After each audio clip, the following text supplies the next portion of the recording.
o não reconhecimento por parte da cidade nos últimos anos, e não foi apenas nos últimos 12 anos, relativamente à cultura, fez com que a cultura do Porto resistisse através da irreverência e da espontaneidade dos seus agentes, dos seus criadores.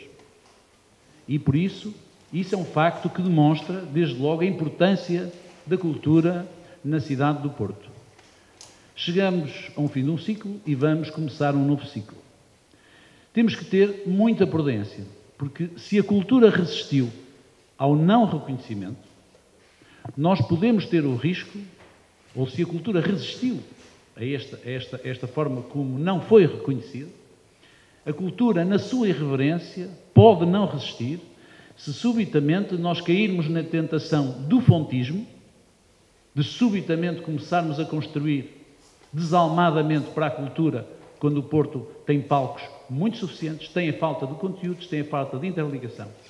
Pior do que isso, pode não resistir ao clientelismo e tenho a certeza que não resistirá, nunca resistirá ao dirigismo programático que vem sendo e vai sendo uma ameaça nesta campanha ou nesta pré-campanha.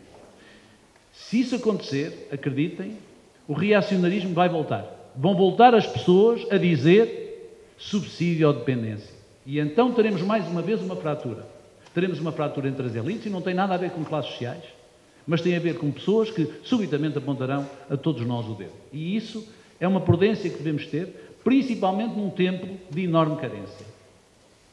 Eu peço desculpa, se chama a realidade da plateia para o seguinte: se subitamente começarmos a construir, por tudo e por nada, casas para a cultura, casas para as artes, e não cuidarmos, antes de mais, do seu conteúdo, se nós tentarmos interferir programaticamente, dizendo, por exemplo, como nós queremos o Teatro Municipal do Rivoli, mas começamos imediatamente a determinar quem vai ser o programador, ou mesmo aquela ideia de que a Câmara poderá ter alguma função na programação, estamos, objetivamente, a contribuir para que, muito rapidamente, uma primavera cultural que pode haver na cidade, desapareça. Este é um aviso. E tenho a certeza, porque sei que a escolhi, que o Palco Iniciativa não fará, nunca o fará. Para nós, a cultura, mais do que aquilo que aqui foi definido, mais do que o interesse propriamente dos criadores que nós respeitamos e acautelamos e que tem a ver com aquilo que nós imaginamos que é a cidade do Porto, com o nosso imaginário, é muito importante que a cultura seja simultaneamente popular e cosmopolita. E seja cosmopolita e popular. Se uma cultura for apenas cosmopolita, não tem possibilidade de subsistir. Isto tem a ver com o ponto que eu falei anteriormente. Se a cultura for apenas popular e não for cosmopolita, também não resiste. E, portanto, temos que conseguir, e creio que aqui estaremos todos de acordo, este equilíbrio muito difícil de conseguir entre uma cultura que seja estas duas coisas, mas uma cultura que tem que ser entendida pela cidade como um fator de coesão, como sentimento que cria às pessoas sentimento de pertença, para que as pessoas, principalmente aqueles que vivem momentos de dificuldade, não voltem por um momento a ser encantados com o discurso gravíssimo da subsidiodependência.